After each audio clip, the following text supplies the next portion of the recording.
Good morning and welcome to Manchester University. I'm Katie Gray Brown, Professor of Philosophy and Peace Studies.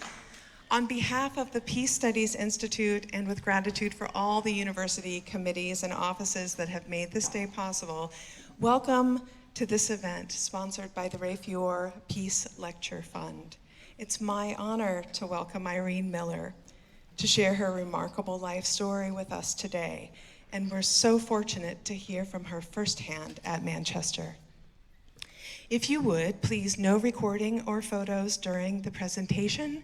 Irene will be in the courtier lobby afterwards for anyone who wishes to speak with her or take a picture.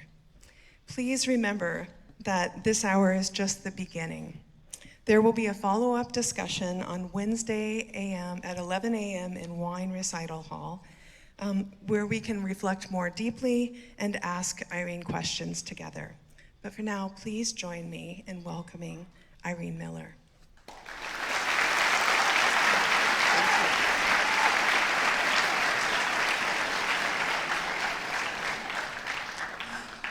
I am one of the 10% of Jewish children who survived the Holocaust. Almost all of them are gone by now.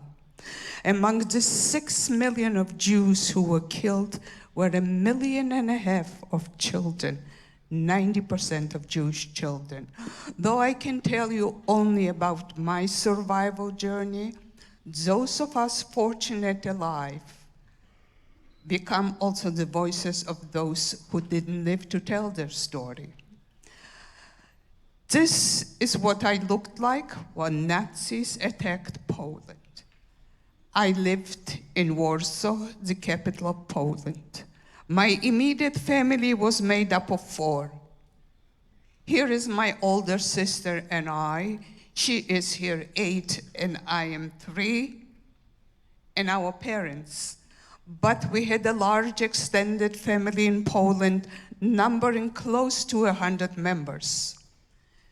When Nazis attacked Poland, it seems to me that Warsaw was under siege for a few weeks. Day and night, bombs were falling. We lived on the top floor of an apartment where it was the most vulnerable place because bombs were falling through the roof ceilings and into the homes. So with the cooperation of friends who lived on the second floor, we moved in with them. But even there it wasn't safe from the bombs. One night, a bomb fell into that apartment, exploded by the door, leaving the only way out was through the window, and that was the second floor. My father, who was a very tall man, knocked out the window and jumped, and he says we have to quickly follow him before the whole place gets engulfed in flames. He will catch us. When my turn came, I stood on the windowsill and looked down. It seemed so far down. I was so scared I froze in place. My mother pushed me out the window. Somehow my father did not catch me, and I fell on a pile of glass, cutting my arms and legs. When the family was down, my mother carried me to a bomb shelter, and there she was pulling out shards of glass out of my limbs and sponging the blood with her nightgown.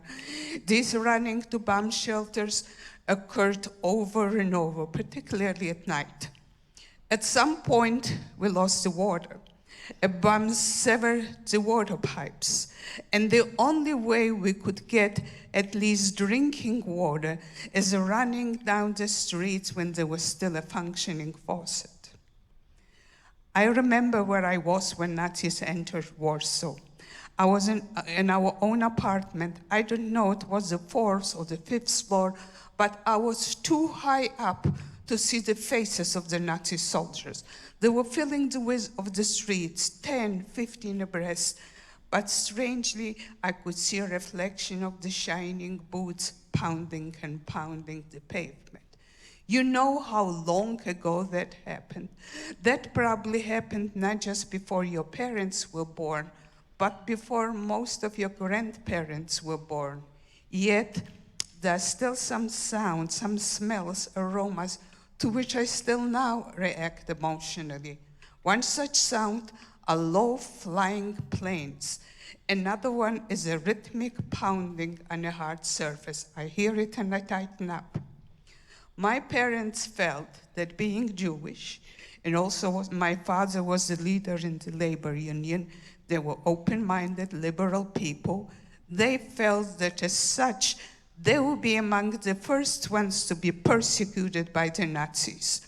So sometimes during the winter of 1939, 1940, they sold the lease to our apartment, hired a Polish guide to smuggle us across the border into the Soviet Union.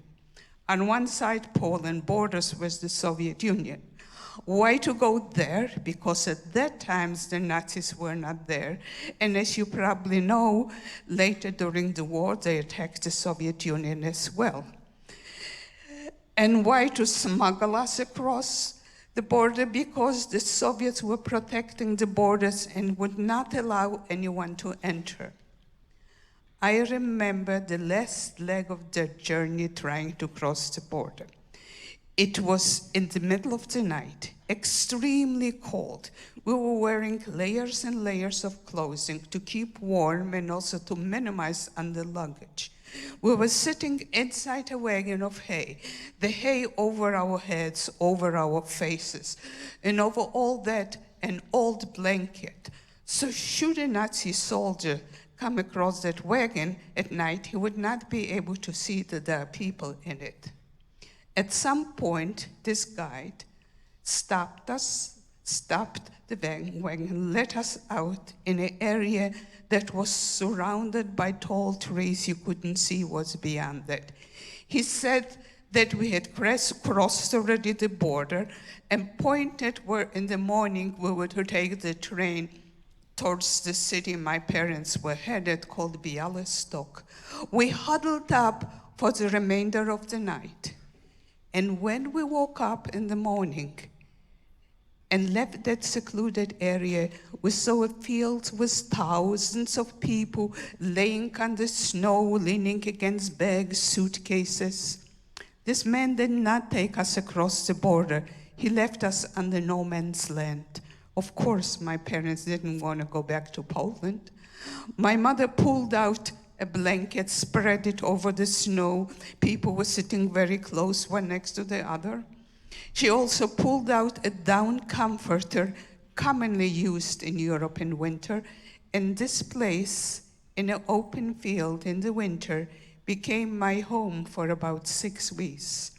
My mother would repeat to me over and over, move, move. If you move, you are not going to be that cold. I moved as much as I could, and when I couldn't anymore, I would crawl under the covers. At some point, my feet got frostbitten. I had open wounds, wasn't able to wear my shoes. It was too painful. So my mother tore a garment of hers, wrapped my feet in rags, and I moved around as well as I could. The only food we were able to buy was that which the peasant women from nearby villages would bring after sundown: boiled potatoes at their skin, bread, and sometimes farmer cheese, and charged exorbitant prices. The only fluid we had for drinking was melted snow. Yes. Though I was a little kid, as you saw me, I was about 6 years old. I remember many scenes, starting with the no man's land, but 2 images from that period are still vivid in my mind. I woke up one night and there was a strange man next to me under the covers. I tried to push him away, but I fell asleep. And when I woke up in the morning, the man next to me was dead. People were dying from diseases, from exposure, from starvation. And now the peasant women were also bringing shovels for sale. And the young men buried the dead in shallow graves. The other scene, I was standing with my mother by a fire trying to warm myself. and a young woman approached holding a baby in her arms, wrapped in blankets, and people assumed that she wanted to warm herself and her child, so they parted, letting her come close to the fire. But as she did so, a man looked into her arms and said, "Lady, your baby doesn't need warming anymore. The baby was dead."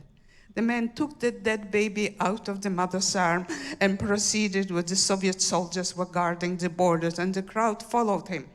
He laid that baby in front of one of the guards, and the crowd started crying and shouting, let us in, see we are dying one by one." And the guard didn't say a thing, just kicked that baby back into the crowd. My parents apparently concluded that they have to take some drastic steps, or we are not going to survive there, just waiting for who knows what. One day, my father smuggled himself across the border. On the Soviet side, he bribed an official to give him a letter permitting the family to cross the border. But when he returned with that letter, the letter said he may take his children, said nothing about my mother, and the guards would not let my mom go. Our parents decided that my father should take my sister and myself to safety and see thereafter what he can do to bring over mom. We walked a whole night in the forest, and for me it was such a painful experience because the wounds on my feet were wrapped in soft rags and the earth was frozen and hard. But eventually we made it to the city Białystok, and around that city were clusters of Jews from Poland. We ended up in one such cluster, a wooded area with a lot of scattered little cabins. This must have been at one time the property of a wealthy landlord, and those cabins were for his workers. No furniture of any kind, just a few families on the floor in each cabin. But after being for 6 weeks in an open field, laying on a wooden floor with a roof over my head, I probably felt like a queen in a palace. My father had no more money left, and also travel in the Soviet Union then was forbidden. Only those who had a lot of money to bribe an official or were dignitaries would be able to get a ticket and permission to travel. So my father tried to reach the no man's land on rooftops of trains. He was caught by the police, put in jail for a few days, let out, and kept on trying it again. During all the time, when our father tried to reach the no man's land, my sister and I were left alone. Here and there, a caring person offered us a meal, but I don't remember what and how we were able to eat beside that. Eventually, our father made it to the no man's land, but by the time he got there, no one was there anymore. The Nazis came, took all the people, including my mother, put them on trains in direction to Poland and Germany. For the little girl to think that she might never see her mama was very difficult to understand and even more difficult to accept. Our father found some work in the city, was commuting by train daily. My sister and I were left alone. She, 5 years my senior, became my little mama, and we managed as well as we could. Days went by, weeks went by, maybe more. Nothing unusual happened. Then one day, we were standing over a basin propped up on a low stool so I could reach it as well, trying to do the family laundry. What did I know, a little kid, how you do laundry? I spilled it on myself, on the floors. My knuckles got bloody. My sister was angry. I was upset. Amidst of all the tension, the door to our cabin opened, and our mother walked in. You can imagine my great joy and excitement, but also confusion. I didn't know whether my mother was alive. It seemed to me that it had been so long since I heard from her, and suddenly she showed up. It took me a very, very long time to trust that my mama will not vanish one day. She appeared suddenly and she would disappear. And I would wake up at night touching, is mama here? Well, we were happy now. We were together, that was the main thing. And we were no longer hungry as we were in the no man's land. Whatever our father was earning was enough to buy food. But the joy did not last for very long. We started hearing that Soviet soldiers were coming in the middle of the night and taking away all the young men. And no one knew what happened to these men. And my father then was a young man. One day there was a rumor that our cluster was scheduled for such a raid. So my mother took the train to the city where Dad worked to warn him not to come back until he hears from her. But she missed the last train coming back to us that day. And that night, when my sister and I were alone, Soviet soldiers kicked in the door of the cabins. They said, get your stuff. They gave us a few minutes to pick up whatever we could.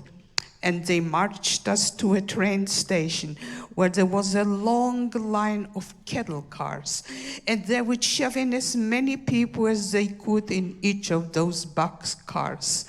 My sister and I cried and cried that we are not going to go without our parents, and the soldiers kept on telling us all kinds of lies.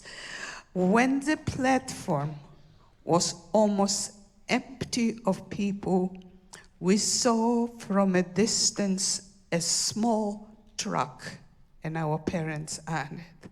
Was I happy to see them? I never questioned and never found out how they heard about the raid, how they found transportation. All it mattered to me, they were there.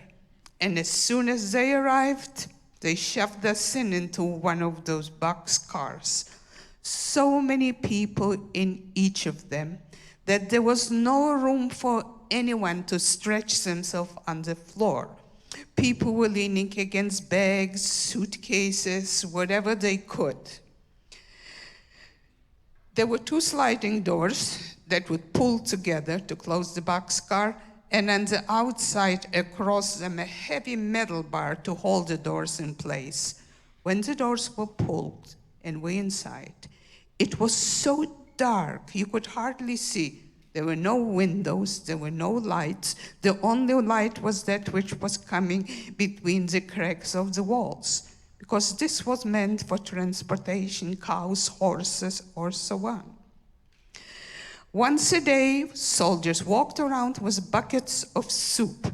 Everyone was given a cup of soup. On the days when we were lucky, we got with it a little piece of bread. But those lucky days were very far apart. A cup of soup was the food for the day. Every morning, they let out simultaneously everyone under the train to relieve themselves. You know, it doesn't take very long. You forget about the notion of privacy. You just do what you have to do. People were extremely hungry. Many were getting sick. And everyone scared and anxious, not understanding why the soldiers picked us up, where they're taking us, and what they would do to us. We were on that train somewhere between 6 and 8 weeks, and then through additional means of transportation, delivered to a labor camp in the Siberian taiga. Taiga is a dense forest covering the northern part of Russia. Our little houses were placed right against the forests. Bears would come to the door fronts. At night, we heard Siberian wolves howling, and we were scared because we heard stories about wolves attacking people at night in the dark.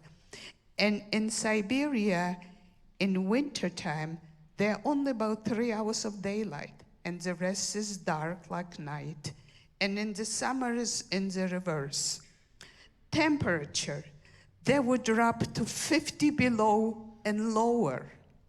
If a bird, for some reason, didn't fly away on time, it would freeze to the tree like a lump of ice. If you were outside, any part of your skin exposed, it wouldn't take more than a few minutes, it would get frostbitten. We did not have clothing for that kind of a climate. And for me, a kid this size, most of the time going out was not possible because the snow was taller than I was. Everyone had to work. The main work was a cement factory, and some young men were sent to further clear the forest. Even my sister, who was by then 11, turning 12, had to work as well. I did not talk to my children about my Holocaust experiences. I did not talk to anyone until a few years ago. There were people who worked with me for many years, and all they knew is that I was born in Europe. But my youngest child, Naomi, kept on asking me, and apparently I related some bits and pieces to her because I found in her high school writing reference to situation in Siberia. There was one governmental store there. Rarely would you go there looking for something you needed in your daily life and they would have it. But people would frequent the store anyway to see what do they happen to have today. But no matter what they had, everything was rationed, including bread. My mother sent me once to get the family's rations of bread. Bread came exposed on the counter, black like mud and heavy like clay. And the clerk in the store would weigh, in our case, what was the portion for 4 people. And I told Naomi that I was giving a large piece, and with it a tiny, tiny little piece. And it took so much willpower for me to resist my desire of eating the little piece because I was extremely hungry. So Naomi said, if you were hungry, how come you didn't eat it? I told her that this was the bread for the whole family, and we had to wait until Mama divided it. But no sooner did I hand over the bread to my mother, she took the little piece and put it in my mouth. At some other time, when it was my birthday, my mother said, let's pretend that there is no war. What kind of a present would you like for your birthday? And I told her a big loaf of bread, and that I could eat as much of it as I want to. And I saw tears flowing down her face, and I had no idea what did I do wrong to make my mama cry. We were extremely hungry day in and day out.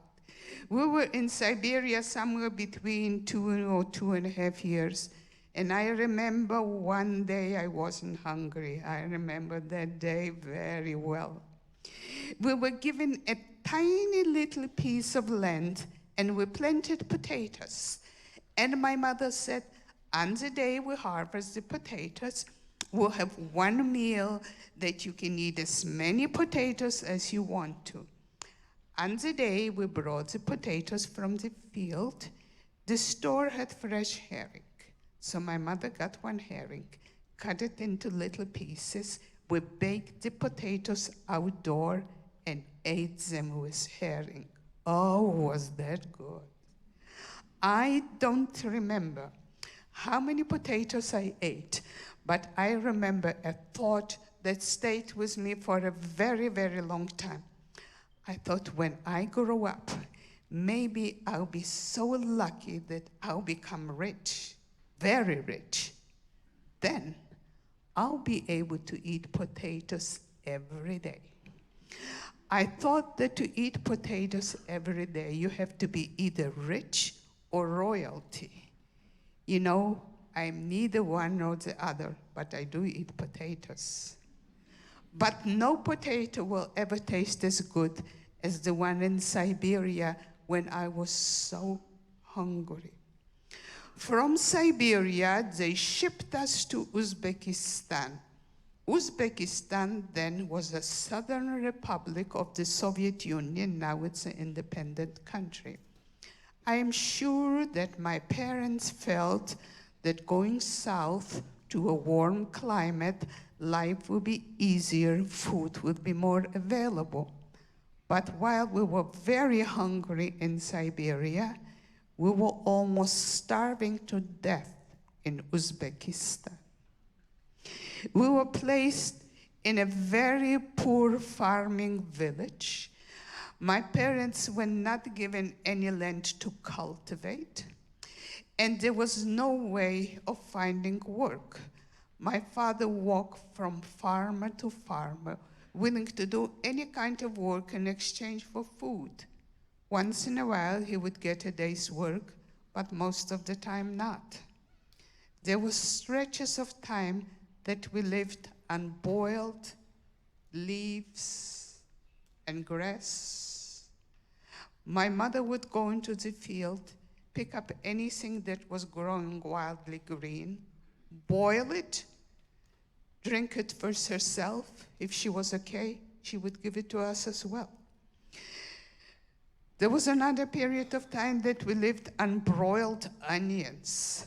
Some farmer must have had a good crop of onions, and in exchange for some of my mother's garment, she got a bag of onions. We all came down with malaria. Malaria is such a difficult, violent disease. You could see a person one day, talk to him, he was fine. A week or two later, he was gone. I said, violent, I had malaria. Most of the time, I was not conscious because my fever was so elevated. But when I was, I remember screaming, my bones were breaking, my bones were breaking. No matter how many blankets I had over me, I felt such a violent chill that I was shaking with, I couldn't control. And after recovering from malaria, I had difficulty walking for some time. There were some Jews from Poland in Uzbekistan. I don't know who they were and how they were able to do it, but they established orphanages for Jewish children and would search and recruit not just orphans, but any Jewish child from Poland. This was simply an attempt of saving the children from dying of starvation.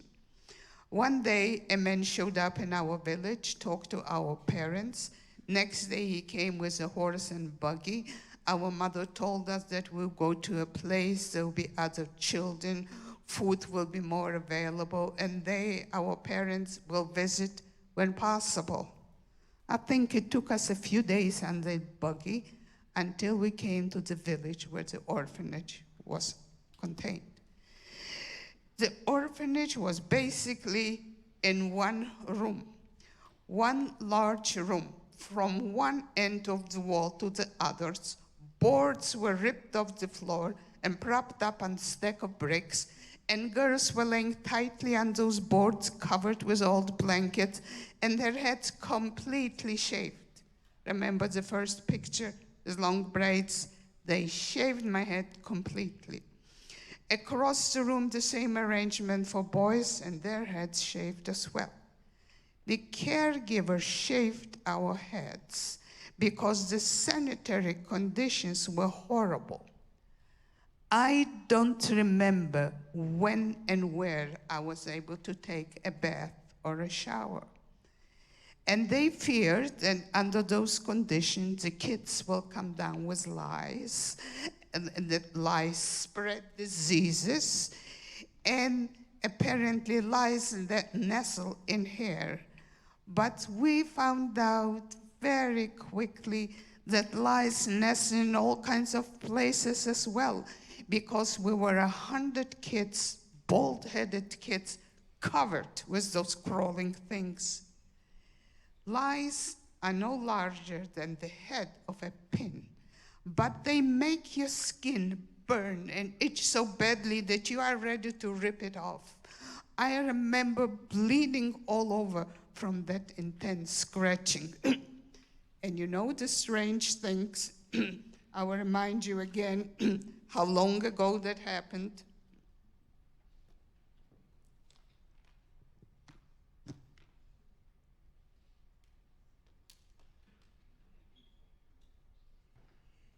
The second I start thinking about the lice, my head starts itching so badly that I want to take the 10 fingers and scratch and scratch. It lasts a few minutes and it's gone. A few months after entering the orphanage, my father died. There was an epidemic of dysentery in the village my parents lived. No pharmacy, no physician. My mother walked a whole day to another community in search of penicillin. I don't know whether she obtained it or not, but when she returned, my father was dead, buried in a communal grave. My mother didn't even know in which one. The war ended in 1945, but I stayed in the orphanage till Uzbekistan, I think till almost 1946. I don't know what was the reason we were unable to return sooner, but I had no other choice but to wait. During all the years of the Holocaust, hunger was a daily part of my life. And it is the kind of hunger that is difficult to explain to anyone unless you experience it yourself. Not only does it take over your whole body, but every thought in your mind. And you have to fight constantly to think of things other than bread. There was a lot of fear and anxiety, not knowing what will happen from day to day, not even understanding what's going on. No newspaper, no radio, and if the adult knew anything, they didn't share it with us children. There must have been an assumption those are us kids. The less they know, the better it is to protect them. But it worked for me the other way around. The less I knew, the more I was speculating and the more I was worrying about. But I tried to do everything possible to keep myself constructively involved. I learned to read myself when I was quite young, Polish, because Polish was my childhood language. And while in the Soviet Union, I learned how to read and how to speak Russian, and I would read anything I could put my hands on in one language or the other. The only place where I was able to express what I thought and what I felt was writing poetry. I was writing poetry since a young girl. My home in Michigan, and I live in the Metro Detroit area, was hit by a tornado before most of you were born, 1975. Half of the house ripped off and blown away, with it most of my belongings. A few years ago, I was looking for a book which I thought survived the tornado. And to my great surprise and joy, not only did I find that book, but in that book I found one notebook of my poems from the orphanage. I had a tall stack of them, tightly written, because paper was very precious, very difficult to obtain. This is the only one that was left. You can imagine how yellow the paper is with age. This must have been written somewhere between 43 and 46. I was afraid to touch it, that it would crumble in my hand, but it didn't. And reading some of those poems as an adult, I was surprised that nothing there indicates this had been written by a child. Nothing cute, nothing funny, just expressing longing for normalcy.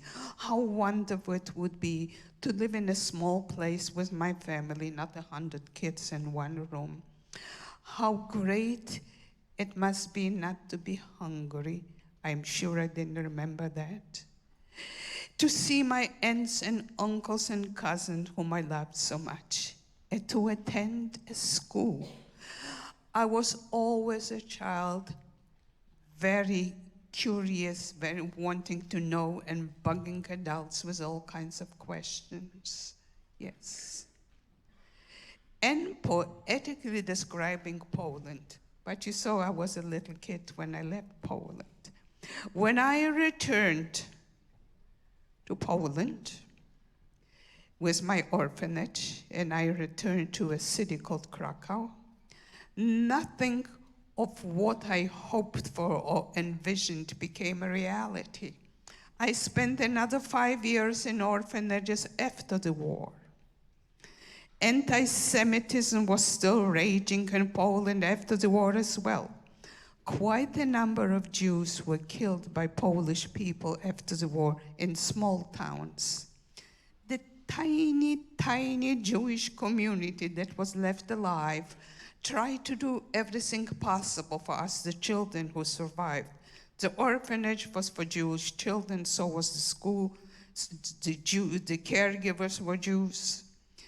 That school was only in one room, because just a handful of us Jewish children were left in that city, Krakow.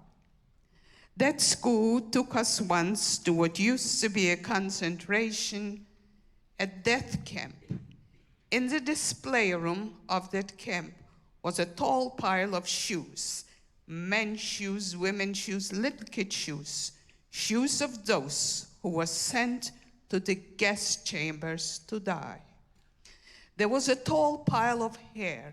Women who had long hair, they cut their hair before sending them to death, and they used the hair for various purposes. There were lamps with shades made of human skin, soap made of human flesh. It took me an enormous length of time before I could take a bar of soap in my hand and not think of my aunts, uncles, and cousins. I told you earlier that my extended family numbered close to 100 members. Not a single one of them survived the Holocaust.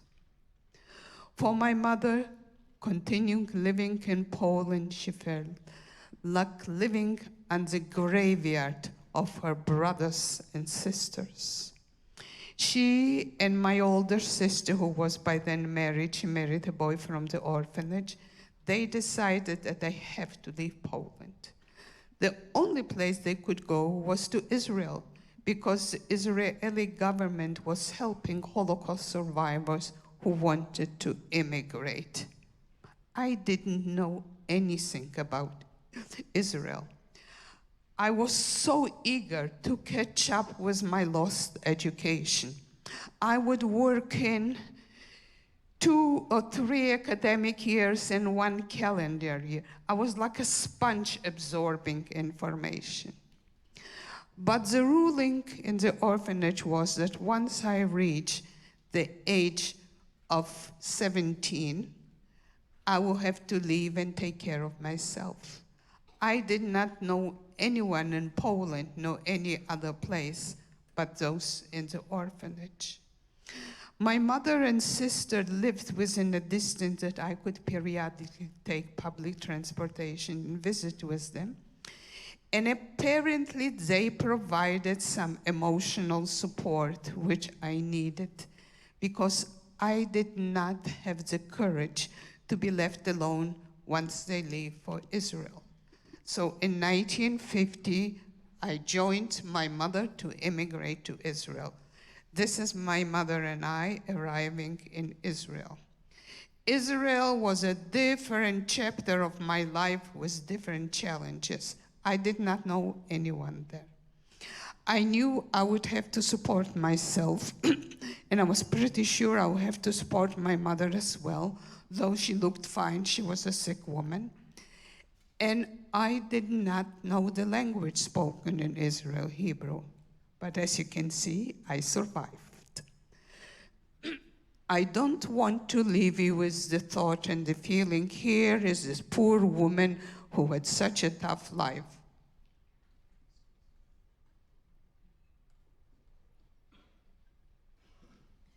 Because I don't think of myself that way at all. Not only am I fortunate that I survived, but to me, more importantly, I am fortunate that I created a meaningful life and significantly contribute to my community. This is what I looked like when I came to the United States. I was 21, 22. I was married, had a little baby, and did not know a word of English. That was the third country I was coming without knowing the spoken language. Soviet Union without Russian, Israel without Hebrew, United States without English. But when I was young, I was picking up languages amazingly fast. It didn't take me too long. I entered the University of Cincinnati. I lived in Cincinnati for about 10 years. I earned an undergraduate degree in psychology, a master's in social psychology. A year or two later, I entered Xavier University and received the second master's, an MBA with a major in hospital management. I had very rewarding work as a healthcare executive, including for a year's serving on an advisory committee in Washington, D.C., a committee that dealt with women, children, and drug addictions. I am retired now, which means many times I work and I don't get paid. But I do things that are extremely important to me. My whole adult life, I tried to be guided by the Jewish ethical principle called in Hebrew Tikkun Olam. Tikkun Olam literally means repairing the world. Implied in it is that we each have a responsibility to do everything we can to make this world a little better for everyone. How I do it is, first of all, how I relate to people. I respect fully and equally every good human being. Doesn't matter what's the color of their skin. Doesn't matter what's their religion, poor or rich or where they came from. They're a good human being. I welcome them with full respect. I contribute as much as I am able to organizations that work worldwide to alleviate hunger. I know what hunger is. I don't want another child to experience that. I use my time and my skills to enrich the life of my communities. I mentioned to you that I live in the Metro Detroit.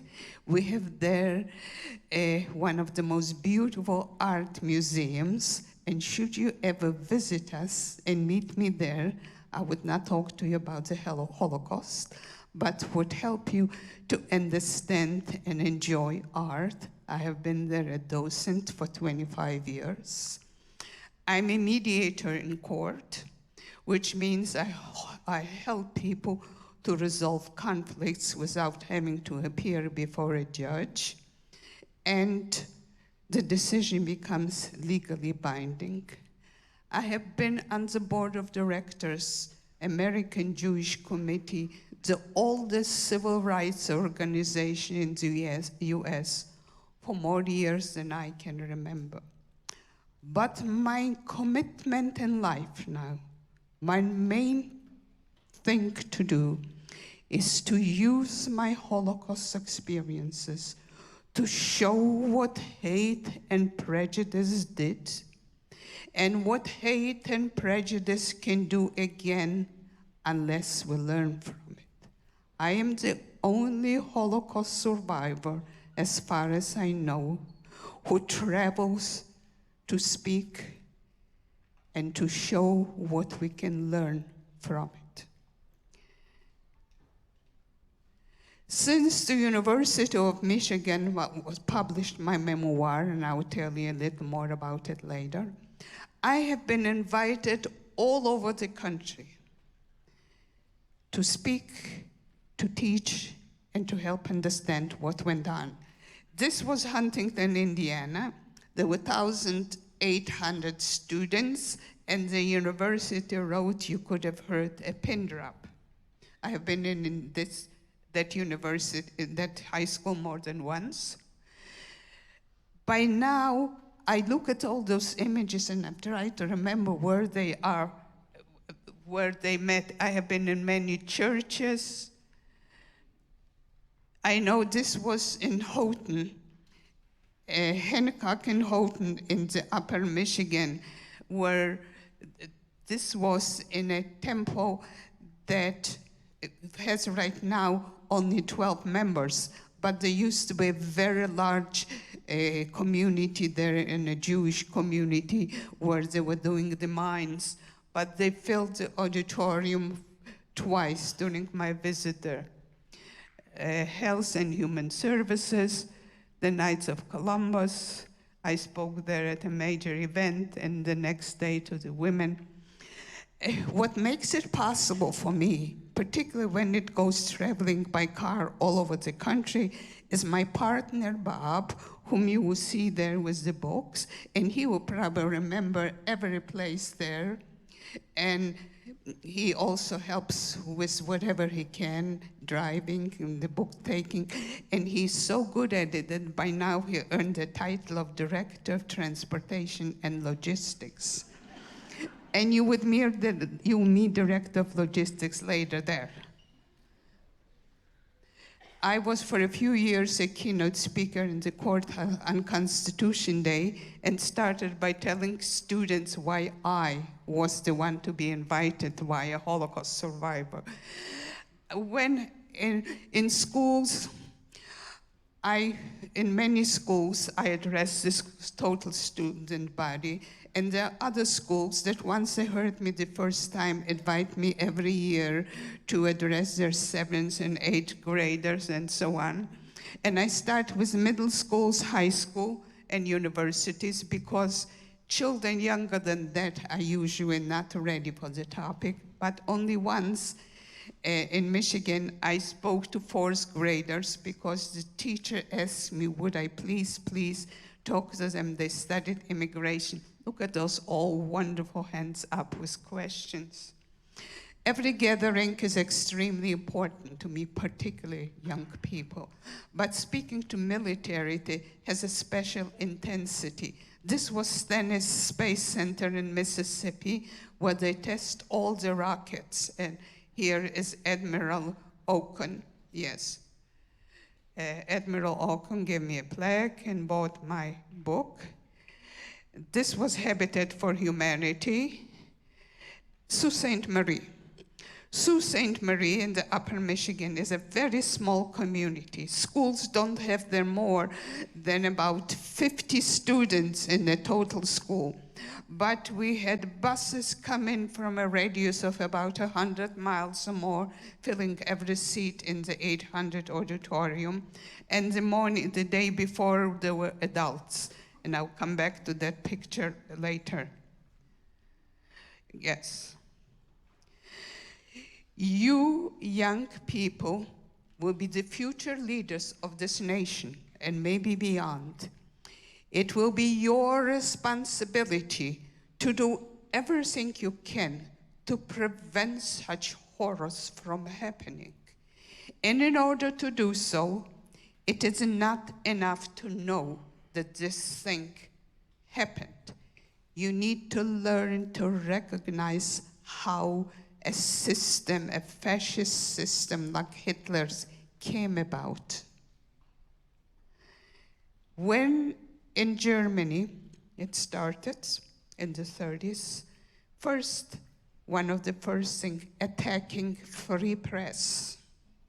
Not only preventing people from knowing from what's going on, but feeding them with misinformation and all kinds of lies. I am not sure whether it was Hitler in Germany or Stalin in Russia who were the first to declare the free press as the enemy of the people.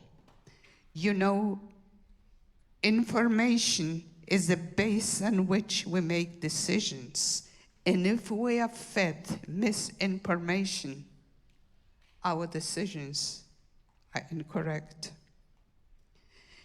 When I hear of a governmental entity in our country that dictates what kind of books can be held in a library, I have the image of book burning in Germany.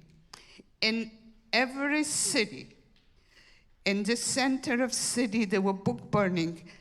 Everyone was required to bring books written by Jewish authors, even the world-famous Einstein's, book written by those who don't support the system, or books written at topics that didn't serve the purpose of the fascist regime. Then finding a group of people as scapegoats, and blaming them for everything that is wrong with the society. It was very convenient for the Germans, by Germans I mean the Nazi system, to use Jews as scapegoats because anti-Semitism was deeply rooted in the Western world. But other totalitarian leaders or system will use other groups as scapegoats.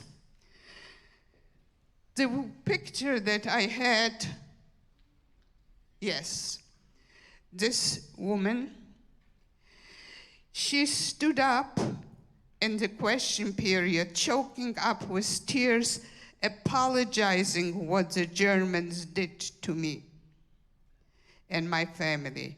I told her that she's only responsible for her action, even though I appreciate her sentiment.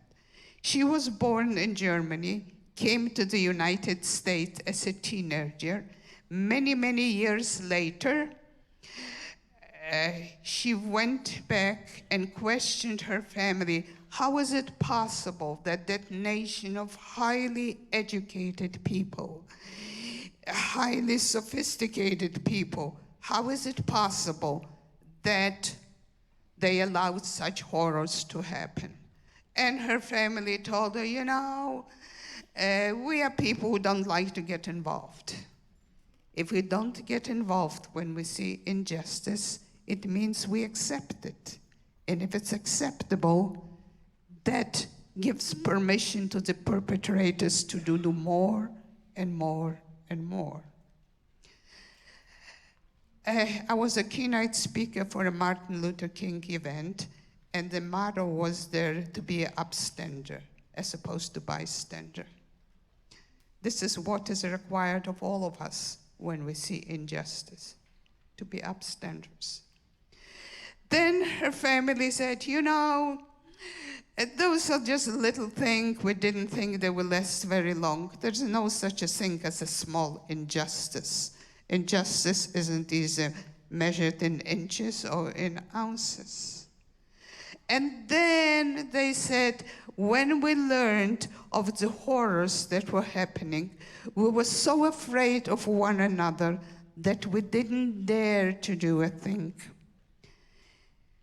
A very powerful tool of a totalitarian system is be afraid of the other. Be afraid of those who don't look like you, who don't eat like you. Be afraid of the others, yes. I am looking because I know you have time, limited times. When I come normally to a school, I ask for 2 hours, but we don't have here. But I'll meet you also on Wednesday to discuss and answer all your questions.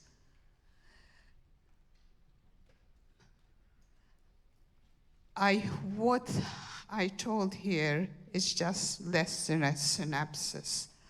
I hope that each one of you will read the book, not just to understand what my family and I went through, but to get a flavor of the totalitarian communists that existed and the fascists, the destructiveness. It is important to remember, by the way, that Hitler was democratically elected.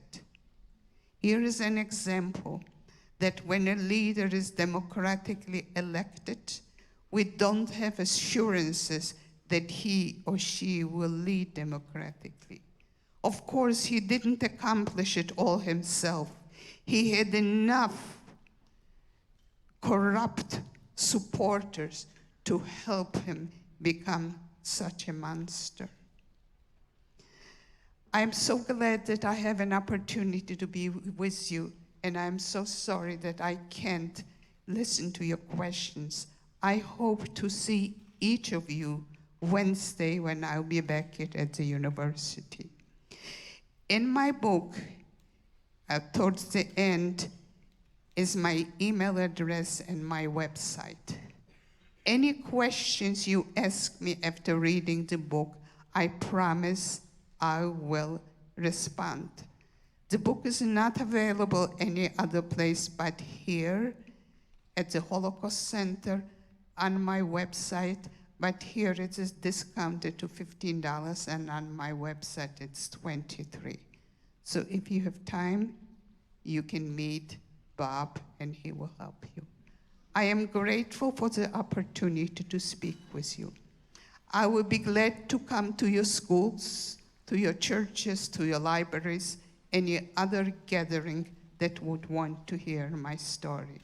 My best wishes to you, and my great hope is in you, young people, who will be the leaders of this and other nations. Thank you.